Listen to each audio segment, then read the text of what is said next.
You're listening to the Apple Insider Podcast.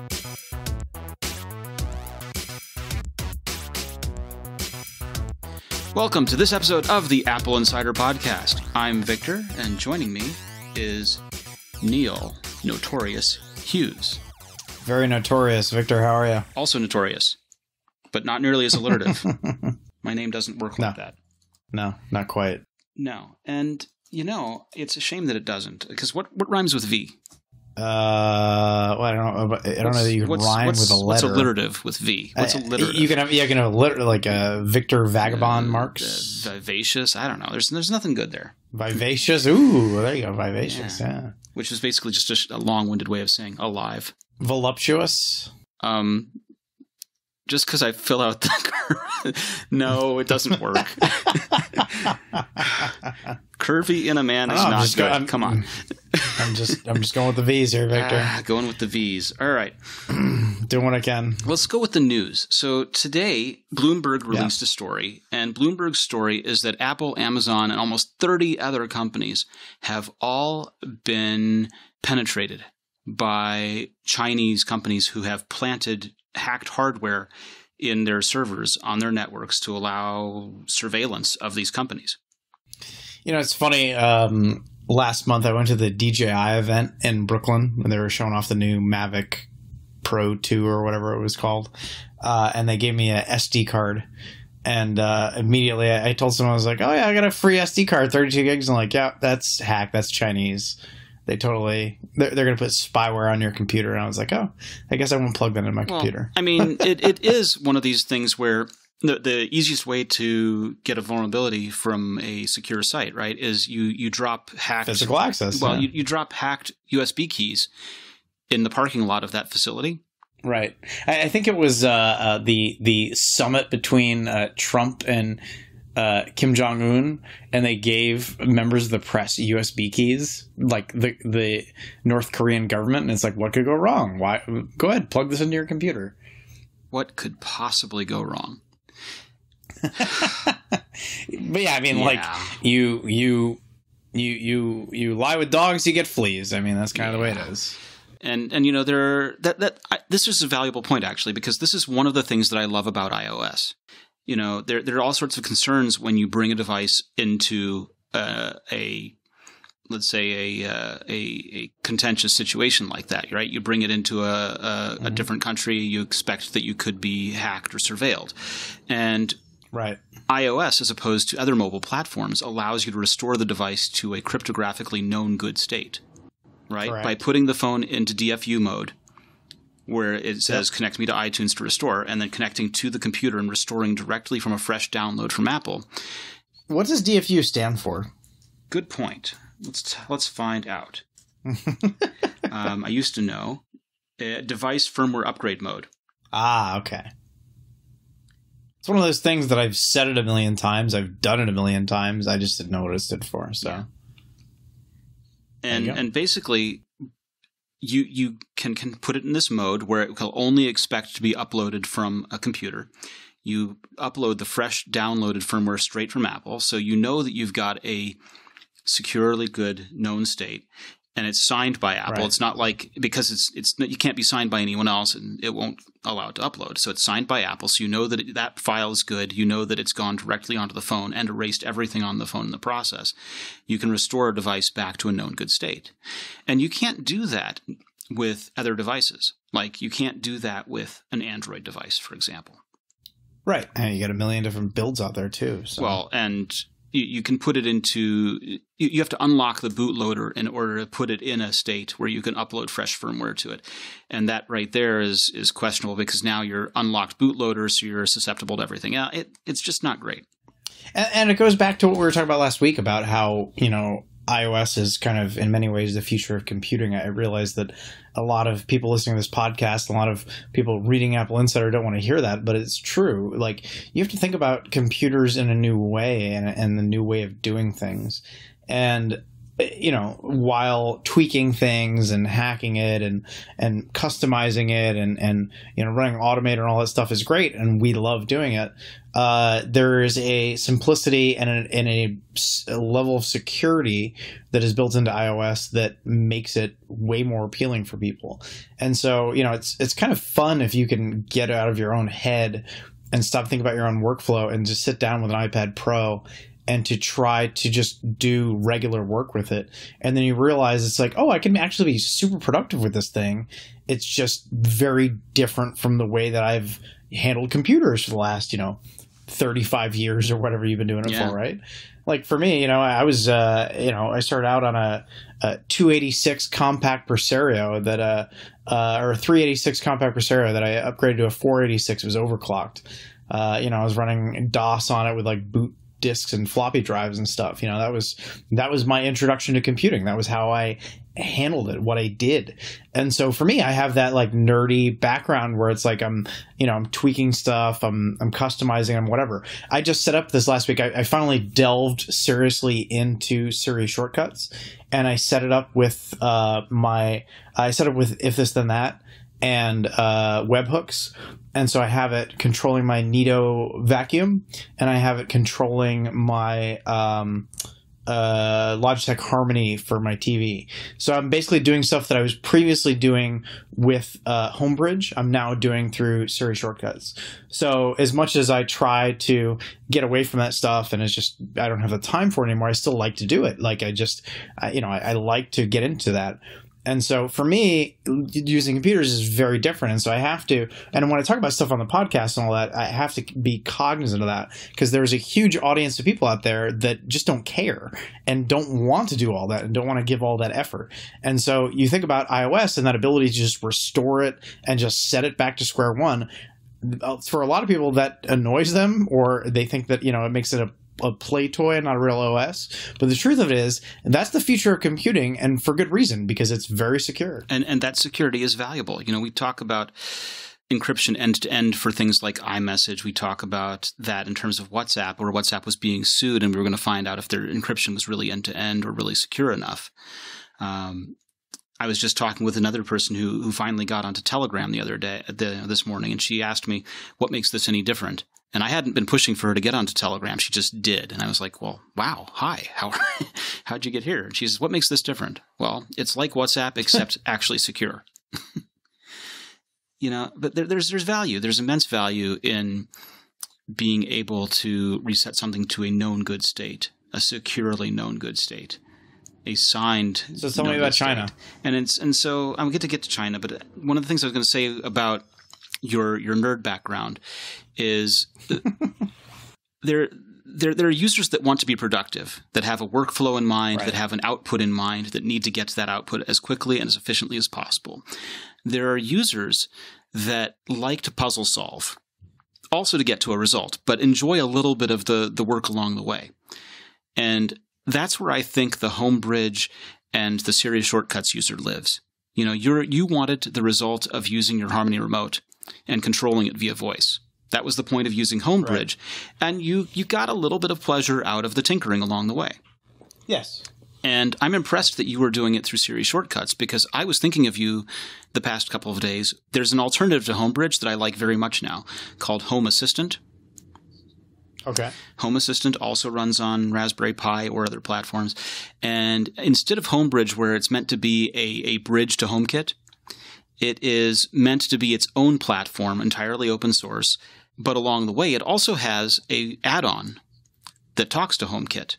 And so I was able to replace all of my flaky Homebridge stuff that didn't work in the end with this Home Assistant that totally understands my SwitchMate switches, that totally understands a bunch of other stuff, and also understands, there's Sonoff stuff, and Sonoff allows you to use MQTT, and there's a guy that's made an alternative firmware for it that does HomeKit, and it all works with Home Assistant. And so I've got things going in Home Assistant that are really super fast, and when I compared it to Home, it just came on, and like 10 switches appeared as soon as I triggered the HomeKit code. It was beautiful. Yeah, I had the worst experience with Homebridge. Yeah, me too. It just did not work very well. It was not reliable. I liked the idea. I certainly want to be able to do all this stuff. But now, so there used to be built-in if this then that support for workflow. But since it switched over to shortcuts, there is no support for it. So you have to do a little bit of a hack, but it's the stupidest, most basic hack you can imagine. So you just set it up with webhooks.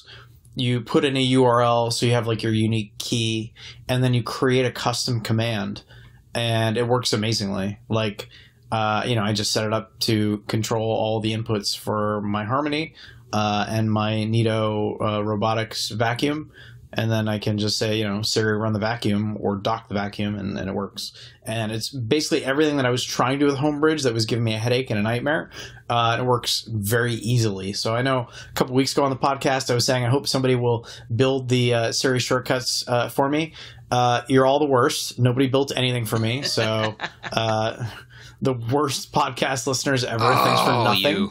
I went and did it myself, and it was. It and you're great. using IFTT as the backend for that. Yeah, IFTT and webhooks in it, and it basically it accesses a URL that sends the trigger. So there's like a sounds really slow. 1 second delay.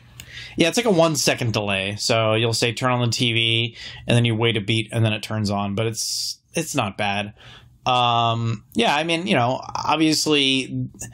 this is going to get better. There should be some unification between the Home app and Siri shortcuts.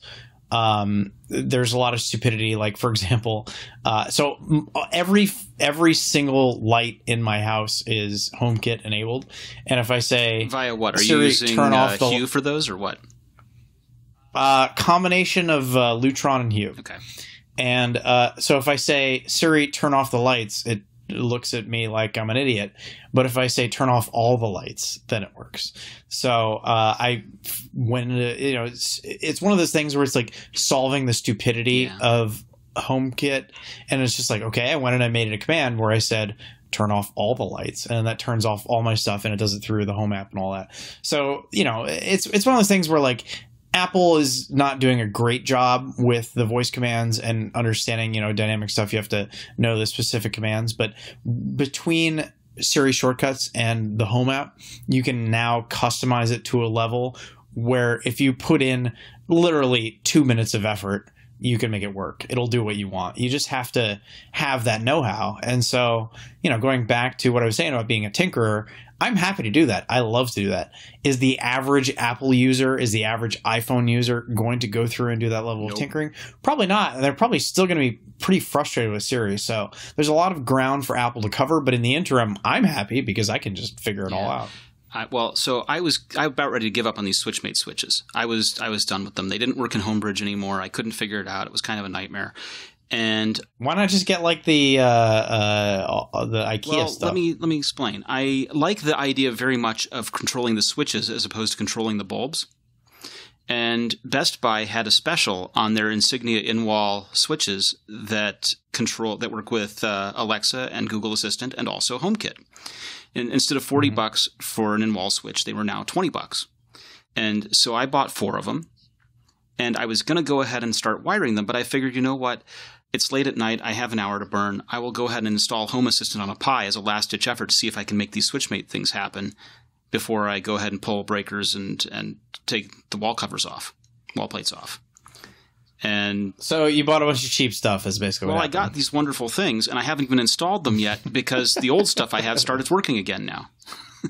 Oh, so the Home Assistant is totally doing it, and I have now 7 of these Best Buy in-wall light switches that I haven't installed. Switches versus bulbs are, for anybody that doesn't do any smart home stuff, that is the biggest problem, right? Because the bulbs have their own features. You can change colors, they're power efficient, they do all this stuff. But if you have a switch where you physically turn it off, which, is more than 50% of the time you're going to physically hit a switch, right? Then that ruins the whole smart home thing. So what I actually did was I had a huge number of Hue bulbs. I had like 7 or 8 Hue bulbs, and I had them at a big house in Florida.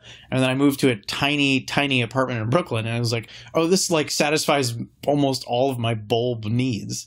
So I have an office in my tiny apartment in Brooklyn, and it was like I have 2 Hue bulbs in there, and if I hit a switch, I just turn them off, and then I can't turn them on with HomeKit.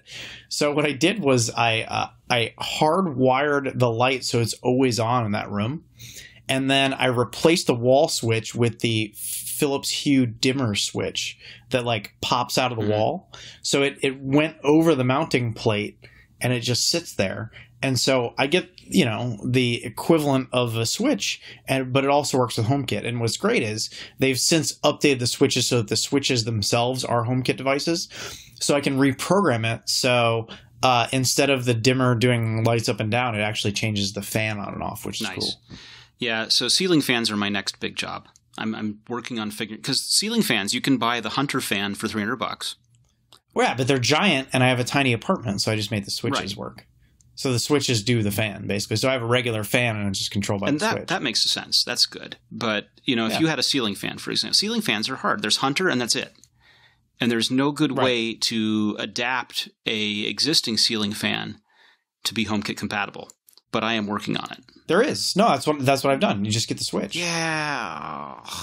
But the switch doesn't control an existing ceiling fan. It does. You just hook it up to a Lutron switch. It's on or off. I mean, you can't get the speed. Exactly. That's not okay. So I want 3 speeds and light, and I've got it figured out. I'm working on it. I'll tell you in a future episode. My fans came with my place, and I had it working for like 1 minute, 1 day. But so they're fans that are controlled through, you know, an infrared blaster or whatever. And so I got a thing that plugged into the Raspberry Pi, and that had a Homebridge hack, and so you could adjust the speed of the fan, and I had it working. And then, of course, there was some sort of a Raspberry Pi OS update or something that ruined all of it. But I had it working for a minute, so it is technically possible to take dumb devices. Like my air conditioner is one of those things where it's a window unit, and I just have it plugged into a smart plug. And so I have a smart air conditioner, even though I can't control the temperature. But, you know, that's fine. Yeah. Just turn the air conditioner on. Well, I have got HomeKit for both of my air conditioner stuff going, but I need to do the ceiling fans, and I'm working on that. There's some interesting things. And what's funny is you can make it smart by having connect to another device. So I have a separate device that measures the temperature, and so I can then create a scene or a trigger, and then say if the temperature hits this, turn off the air conditioner. So my dumb air conditioner all of a sudden is smart, which is cool. But that's not what the story is about. The story is about China and being hacked and all these kinds of things, right? Yeah. Yes. So here's what we know, which is that Bloomberg has been working on this story for ages. And they published their story saying that Amazon had extra hardware embedded on motherboards found in a startup that Amazon was keen to acquire. That there was a microchip that was an extra one that was about the size of a grain of rice that wasn't part of the original design. The motherboards that were a part of that startup were produced by Supermicro. Apple also purchased servers from Supermicro, about 30,000 of them, so forth, for its iCloud data centers over the course of 2 years. Mm-hmm. And that the chips enabled a stealth doorway onto any network where the computers were located. And, of course, that stealth doorway into any network is Bloomberg's language. The attack with a single chip allegedly offered the potential for long-term stealth access. And, you know, this could be for corporate espionage. It could be attacks to affect U.S. military and law enforcement. The servers that were part of this startup that Amazon was looking at purchasing were used by the Department of Defense, CIA drone operations, Navy warships, other things like that. And Bloomberg claims that senior insiders at Apple advised them that they had found a number of malicious chips in Supermicro boards in May of 2015 after detecting odd network activity and firmware problems. And Bloomberg claims that Apple reported this to the FBI but kept the details of what it uncovered quiet, even internally. And also that a few weeks after the discovery, Apple removed all the Supermicro servers from their data centers. Now, all right, so cut to the chase. What do you think? So Apple's statement is revealing, right? Apple's statement says, over the course of the past year, Bloomberg contacted us multiple times with these claims, sometimes vague, sometimes elaborate, of an alleged security incident at Apple. Each time, we conducted rigorous internal investigations based on their inquiries, and each time we found absolutely no evidence to support any of them. We have repeatedly and consistently offered factual responses on the record, refuting every aspect of Bloomberg's story relating to Apple. And this is the part that's really strong. On this, we can be very clear. Apple's never found malicious chips, hardware manipulations, or vulnerabilities purposely planted on any server. We never had any contact with the FBI or any other agency about any such incident. We are not aware of any investigation by the FBI, nor are our contacts in law enforcement. That's pretty definitive, wouldn't you say? It is. No. They said in their statement, Apple said that they deployed 2,000 Supermicro servers, not 7,000. None of those servers ever were found to have any malicious chips. As a matter of practice, before servers put into production at Apple, they're inspected for security vulnerabilities. They update all firmware and software with the latest protections and latest versions that they can ensure are secure. They did not uncover any unusual vulnerabilities in the servers they purchased from Supermicro when they updated firmware and software. Deeply disappointed in Bloomberg's dealings with us. Bloomberg's reporters have not been open to the possibility that they or their sources might be wrong or misinformed. Our best guess at Apple is that they're confusing their story with a previously reported 2016 incident in which we, Apple, discovered an infected driver on a single Supermicro server in one of our labs. That one-time event was determined to be accidental and not a targeted attack against Apple. Yeah, it's an interesting story because Apple had such a definitive, lengthy response to this, and Amazon did too. So I found that to be very interesting. You know, obviously, when I hear a story like this, I'm a journalist, so I tend to believe that the journalists did their due diligence. And then you also look at it and it's like, who has reason to lie in this story, right? Or at least who's getting economic benefit out of saying that there's nothing here, right? Right. So Apple has reason to deny it. So, my guess based on this, I mean, it's a really lengthy, it's like 8 paragraphs long or whatever that Apple's response was. It wasn't short. This is clearly a complicated issue is the way that I read that. And so what I would say is Bloomberg's reporting is probably mostly accurate. However, the fact that Apple gave such a lengthy response means that there may be some sort of a disconnect here. I'm not sure what that disconnect is, but I think that there probably is a reason for Apple to respond so definitively. Well, the reason to respond definitively is that they want to make it absolutely clear that this vulnerability didn't happen, and here are the specifics for what did happen. I love the illustration in the Bloomberg article, by the way. They strip away everything from the motherboard in this GIF, and it's just like this tiny little speck of whatever, and it's like, this is the thing that this Chinese company put on the board to steal information. It illustrates it in a way that really makes it effective and makes it work.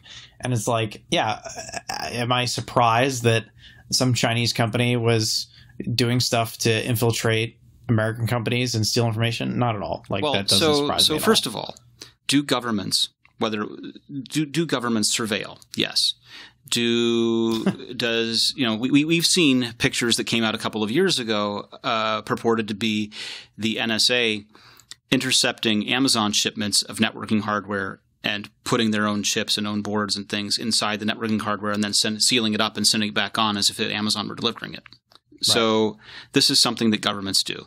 Now, separately from that, China has a history of cloning products, and Cisco has a whole division of people employed specifically to catch counterfeit Cisco hardware. NEC Corporation had the problem where they're a Japanese company, and there were people in China that not only set up clone counterfeit products, but set up a whole clone counterfeit company right down to the NEC name on the outside of the company. And all of their employees thought for sure they were working for the real NEC. And really, it was just a counterfeiting operation that got out of hand and grew into a company. Years ago, I bought a PlayStation 3 controller, and it came in like the right packaging and everything. It looked like a Sony product. And the only way that I realized was I was trying to PlayStation. Yes. And so I was trying to like pair it with a new PlayStation, and they have the pinhole where you gotta like put in the tiny hole to like to reset it or whatever. And I stuck a pin in there and there was nothing to press. And I was like, what the heck is going on? And I Googled it, and it turns out it's and I bought this like from Amazon and all that. Like it wasn't like I was like on a seedy side of the internet trying to buy a PlayStation controller. No, I was at like a legit site from a legit retailer buying what I thought was a legit controller. And I was shocked. And so like I reached out to Amazon and I was like, hey, this is crazy. Like any sane person would buy this thing and just think it's a normal PlayStation controller and just use it. And Amazon's reaction was just basically a shrug. They're like, whatever, they don't care. They're making money on it. So why would they care? But yeah, I mean, like, Sony is like one of the most ripped off companies in China. A lot of their products, not just PlayStation, but camera, microphone, that sort of stuff. If you go and search around, you can find like knockoffs are everywhere. Even when I made iPhone cases, my iPhone cases were ripped off. And I always bought the knockoffs to just verify what was being put out there with our name on them. And the product itself looked right. But the packaging, they always redrew the artwork and redrew the barcode, and when they used fonts that were not the right fonts. You'd get a perfect reproduction of the package, and then they'd use Times New Roman for the copyright text. That's amazing. I tell you what, I need a Chinese company to rip off Henge docks, because I have had a Henge dock for my MacBook Pro on pre-order for like 5 months now, and they still haven't shipped them for the 2016 MacBook Pro redesign with the touch bar. And it's like, I just want a nice docking station. This shouldn't be that difficult to build. And for some reason, Henge docks can't ship it, and there are no Chinese ripoffs. Well, so here's what happens is this happens with Kickstarters now, where when a Kickstarter goes out and comes out with an idea and gets funded, that is ripe for the picking. Chinese companies sees that the Kickstarter got funded. Clearly, there are people that want to buy. So they go ahead and counterfeit it and ship before the Kickstarter company does. Right, yeah. I guess there's not a big market for docking your MacBook Pro to a graphics card and monitor like I do. Yeah. So I'm alone with that one. So I have a generic thing that just holds my MacBook, and then I plug in a couple cables, but I want to just have it dock and not have any cables sticking out of it. I want a clean aesthetic. Yeah. So here's what I have to think about Apple's report, Apple's response and Amazon's response. The specificity of it leads me to give them more credibility than I would otherwise, right? You're right to say, let's be skeptical of this. But when Apple says, you're wrong on this, you're wrong on that, you're wrong 10 ways coming and going, it wasn't 7,000, it was 2,000. Siri was never deployed on these servers that were sold by Supermicro. Just every piece of the information that they're answering is stuff that makes them have more credibility. Yeah, I agree with that. And is it possible that Bloomberg totally got it wrong, that they went all in based on the information from a source that was wrong? Unlikely. There's probably – I mean, they said they talked to 3 senior Apple executives about this. I'm guessing that the editor who worked with the reporters on that story did not just let them say, yeah, we talked to some people and then let it pass. I'm guessing that this was pretty legit. I'm skeptical that Bloomberg got it right because of the specificity from both Amazon and Apple, and the notion that they're blowing the lid off this big story, and Apple's saying, no, we told you were wrong 3 years ago. We were told you were wrong 2 years ago. We were told you're wrong, and you're still wrong, right? Yeah, no, you're right. I understand the motivation that says that Apple and Amazon have a financial motive to avoid the story coming out or avoid people believing this story. At the same time, their strong response feels like the response they'd give because they're frustrated of being accused of something that they can say with specificity is not true. Yeah, I mean, I think it's complicated, but the fact that they say that 3 senior executives at Apple in 2015 discussed the fact that these chips had been installed on there is, I mean, they're not making that up. Well, I'm willing to think that Bloomberg has conflated some things.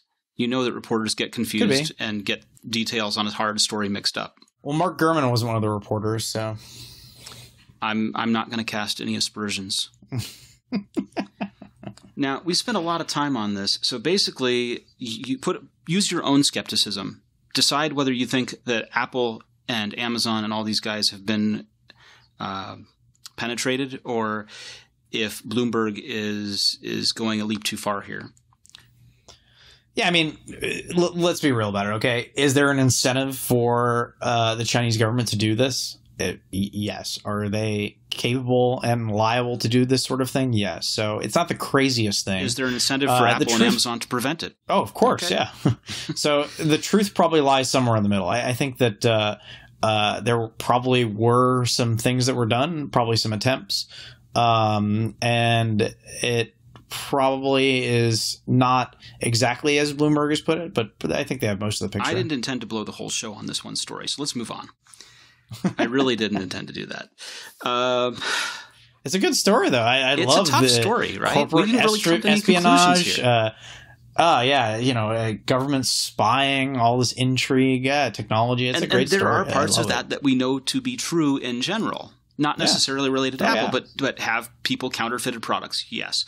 Have governments intercepted package deliveries to alter products so that they can surveil? Yes. Is that what's going on here? Gosh, don't know. I could talk about this story for 3 hours. It is an amazing story. But that's not the whole show. We can't do that. We'll move on. It's a good story. Yes. All right. Apple loves their cameras, but do they want? I love Apple's cameras. Do they want to help you make you look more beautiful? It's a Chinese conspiracy. It was programmed into So, I mean, Samsung used to do this. Samsung had a camera where when you took a picture, they smoothed your skin and took away your acne and made you beautiful you. I could use more of that. Well, lucky for you, the iPhone XS doesn't do that. But that's the rumor, right? That's the story. There have been a number of people saying that the problem with the iPhone XS images is that they look really different, that the skin feels smoother in the images, right? Yeah, it's there have been a few analyses of this that go into it, and basically it's a byproduct of the A12 bionic chip and the way that it processes images, but it's not, and it does it with anything. It does it with anything that you take a photo of, and it is particularly apparent on the selfie camera, the forward-facing one, which is obviously lower resolution than the rear-facing camera. But I don't think that this was any sort of deliberate making you look like you're the most beautiful person. That was really the intention of the Samsung phone. Well, I mean, like there has to be a quote-unquote gate with every phone. And I think a couple of years ago it was, do you have the fast processor or the slow processor? Because the ones made by TSMC run a different. And it was like, this is the stupidest thing except ever. Sometimes that stuff bears out because we got a story about LTE and it comes down to Intel and Qualcomm stuff. Well, I mean, let's be real. The bend gate on the iPhone 6 was actually kind of legit. My wife bent her phone. Now that's her fault for putting it in her back pocket and sitting on it. So it's not like it was as big of a deal as everybody made, but the phone was potentially liable to bend when placed under extreme pressure. Now, is that something that I think that was Apple's fault? No, but did they fix it for the next phone for the 6S? Yeah, they did. So, I mean, sometimes, you're right. Sometimes there's something to it when there's these gate issues, but this one is just, and not only that, it's a software thing. So literally, if this is something that Apple wants to fix, 12.1 could fix it. It's not an issue. So what's actually going on here, as far as I understand it, is that there's a lot of processing that goes on the photos, and sometimes that is a contrast adjustment. There's a sharpening effect, and there's also a change to the exposure. And the point of all this is to try and denoise the photo, make it look as vivid as possible, make it look as in focus as possible. But when you start denoising things, you take away some detail, and that appears to be skin smoothing. But it's not intentionally skin smoothing. No.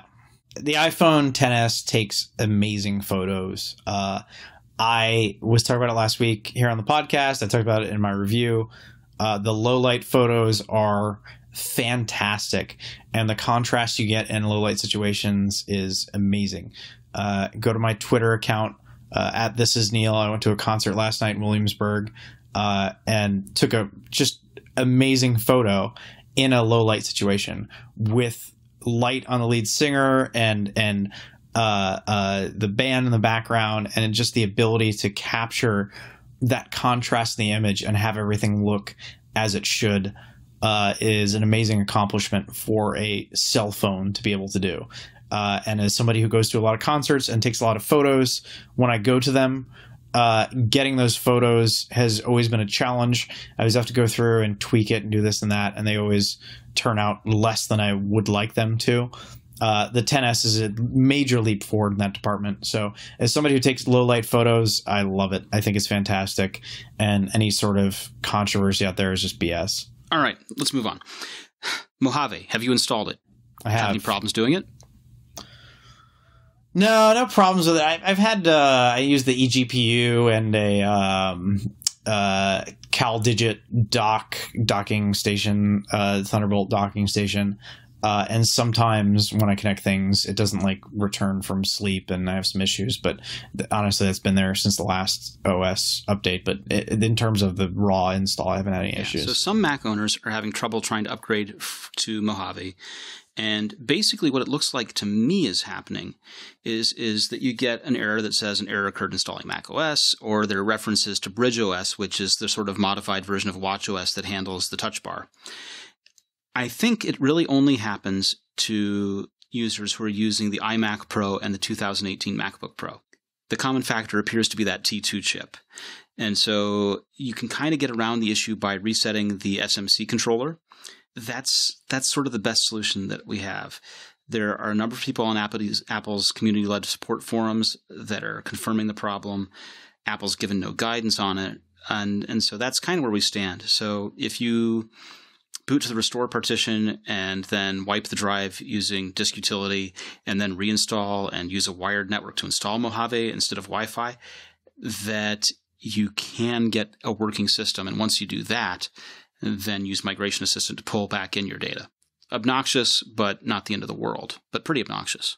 I have a pretty annoying bug with iOS 12. I was running the beta, and then it wanted me to install like the 12.1 beta or whatever, and so I opted out of the beta. I removed the profile.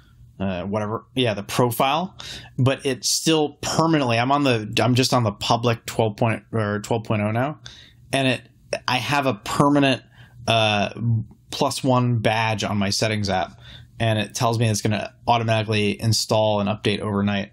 And then when I go, okay, yeah, install it, and tap on it, it says, oh, you're up to date. So it's like a weird bug where I'm constantly being pestered that I have an update and I don't have one. You are going to have to wait until 0.1 is officially released, and then you'll be sorted out. Yeah, I mean, it's such a minor thing. I figure I'd just ride it out, but yeah, it's pretty stupid. And normally we'd advise people to get off the beta train and to go ahead and wait for those public releases. But yeah, that's what I did. There is a reason why you might want to stay on that beta train. Right. I wrote a story about difficulties with charging iOS 12 devices. And initially it looked like we were talking only about iPhone XS devices. But then there were reports of other devices as well. And the condition is that if you plug in the phone, it doesn't start charging immediately. You have to lift up the phone and interact with it. And then once you interact with it, right, then it starts charging. And there's some speculation that this is related to the USB secure mode, which protects your phone from being surveilled. There's that thing again, over the Lightning connection. And it shouldn't be interacting or interfering there because that security doesn't affect devices that are chargers only. But right, there is a problem there. And we know that there's a problem there because the release for Beta 1 and the release for Beta 2 both indicate that they're addressing charging problems. So this is totally something that's known about. I've seen it a few times on my 10S where I'll charge it and then it doesn't.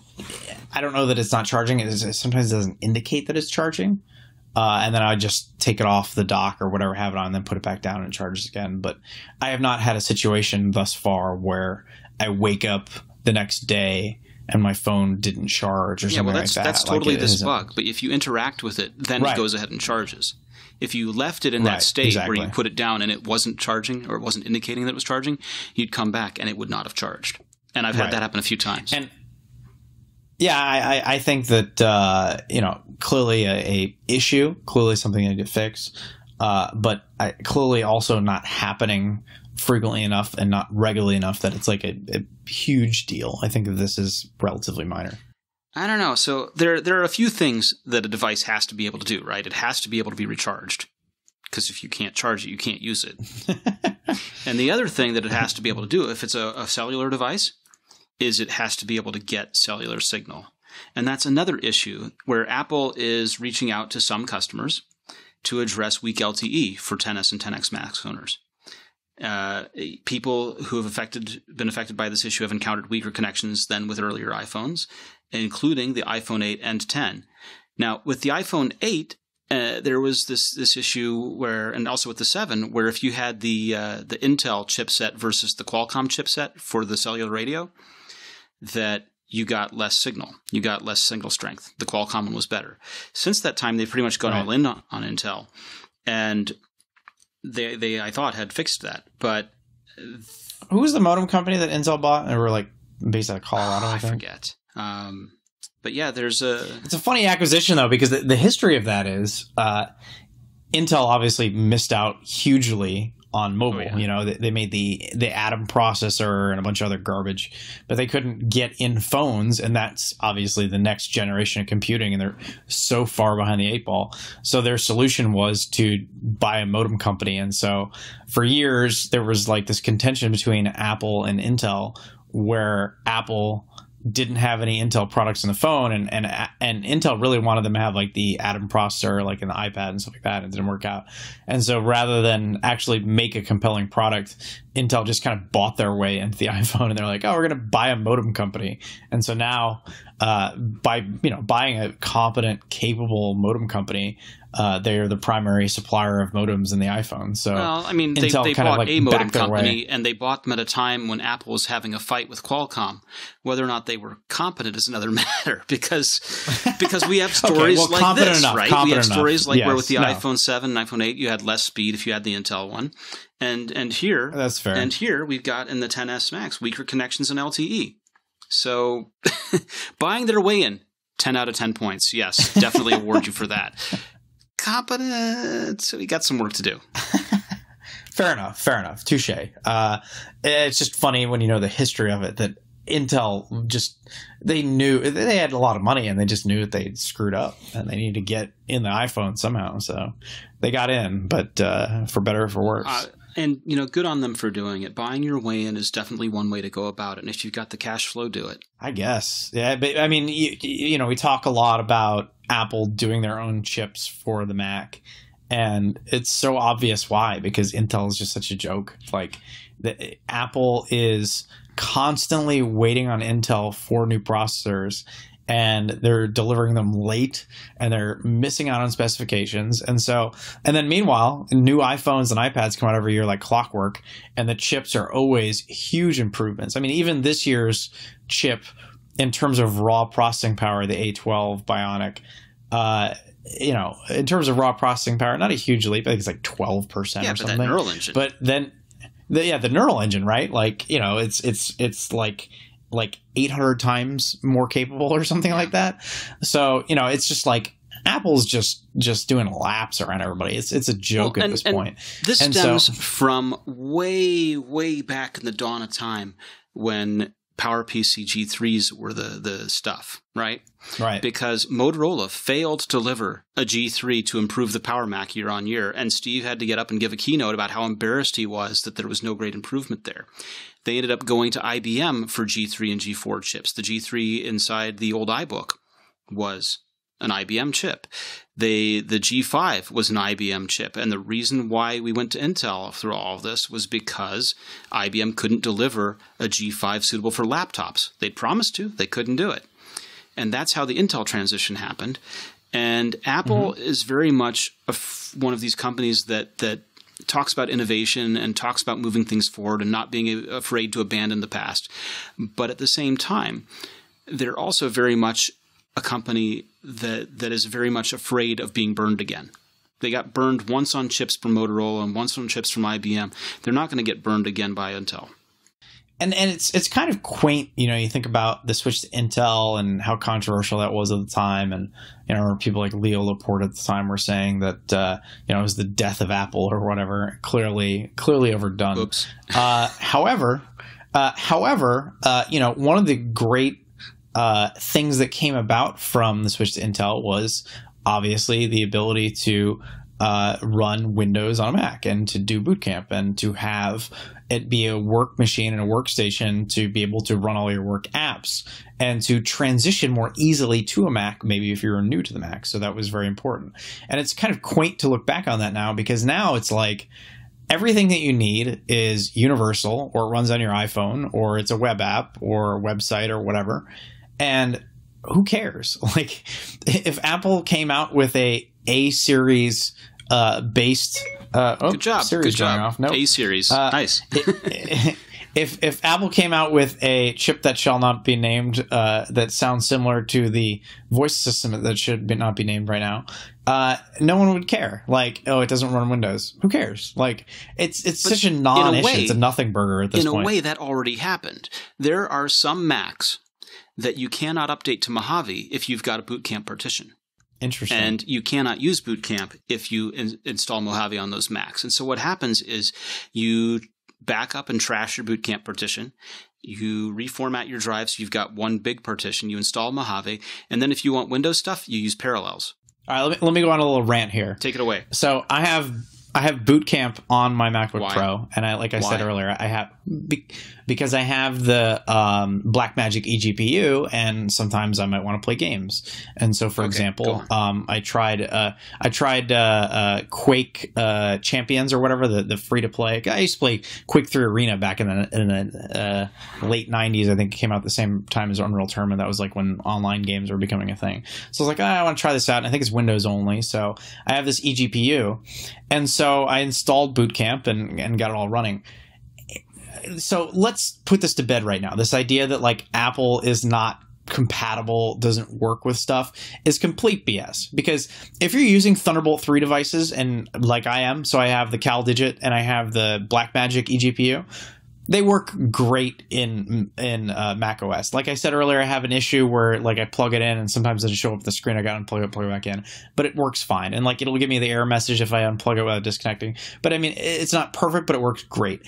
It does not work in Windows at all. If I connect both of them, it doesn't work. I can connect one or I can connect the other. I've got it hacked. I had to go through and do like editing of the registry to get the eGPU to work and stuff like this. Like this idea that Windows is this universally compatible operating system is such a crock of crap, complete nonsense. I've got a perfectly capable MacBook Pro running Windows. There's absolutely no reason for it not to be able to work with these Thunderbolt 3 devices, and yet it just does not work. I can connect one, I can connect the other, I cannot connect both.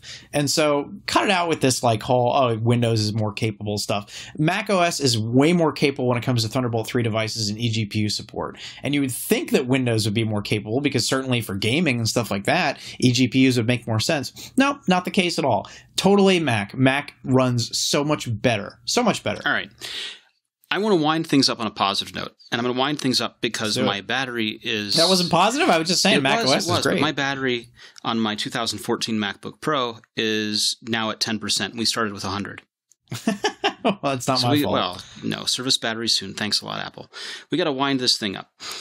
Consumer Reports found that the iPhone XS and XS Max batteries last hours longer than the iPhone X, and it contradicts. Oh, so we like Consumer Reports this week? Is that where we're at? Well, but here's the thing: is it contradicts their previous reports, their previous tests. Oh, whatever. We don't know what to make of them anyway. But they tested this thing, and they found that suddenly the iPhone XS was able to go 24 and a half hours, and the Max made it 26 hours in their lab tests. Well, the iPhone X was a half an hour shy of hitting the 20-hour mark, 19 and a half hours. And what they were doing was they were using a robotic finger programmed to run through a series of tasks on each device, simulating a user's day. Lord. So they browsed the internet, they took pictures, they used GPS nav, and they made some phone calls. A robotics finger. A robotic finger. That's called a stylus. We got a stylus on a motor. Tap. All right. So for those of you listening who don't know the entire backstory, Apple Insider's had a bit of a feud with Consumer Reports after Mike Worthley last year, I think, maybe earlier this year, wrote an editorial calling them a task because they have a reputation of basically taking a contrarian stance sometimes for the sake of whatever. I don't know why they do it.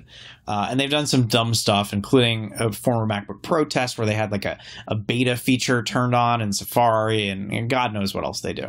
So Mike wrote a totally fair and totally accurate editorial just detailing a history of Consumer Reports being contrarian and kind of stupid, frankly, about some of the stuff that they do. And so Consumer Reports then put out a press release calling out Apple Insider, saying that we were horribly inaccurate, blah, blah, blah. Anyhow, they ended up inviting Apple Insider to their testing headquarters in upstate New York. Steven Silver went by, wrote a nice editorial on it. So, I mean, this is no disrespect to the folks at Apple. Not at Apple yeah, no Insider, disrespect to our friends. Apple Insider. At Consumer Reports, I'm sure that they mean well. They just have a detailed history of being a little off on some of their reporting that they do at Consumer Reports. Interesting testing. So the fact that they had something that contradicted one of their earlier tests does not really come as much of a surprise to me. I don't think that there's like a conspiracy there, but I think that Apple is an easy target, low-hanging fruit, for lack of a better term. And I think that, if you want to make a name for yourself as a credible critic of popular consumer electronics, then Apple's an easy target to go for. Well, this is the end of another great episode of the Apple Insider podcast. Neil, where can people find you on the internet? You can find me on Twitter at thisisneil, Neil, and you can read my occasional stuff on AppleInsider.com. Fantastic. Thank you so much for being here this week. And I want to thank all of our listeners. You are the kindest people I know on the internet. Thank you so much for writing in with your notes of support last week. And keep them coming. We love you guys. Let us know what you want to hear about. No, let's be honest. They didn't make me any Siri shortcuts, so they suck. But they're the best dressed listeners we got. No, I do appreciate all the people that listen and the support that they show. You're very good people. I just wish that you had made me some Siri shortcuts so I didn't have to do it myself. We have to run a contest. Who can make Neil a Siri shortcut? That's what we're going to do. Just come on. I wanted one that would do Not Disturb on a weekly basis and nobody could do it. One guy tried, though. He did try. He tried. I give him credit. One person did. All right. We're out. We'll be back next week.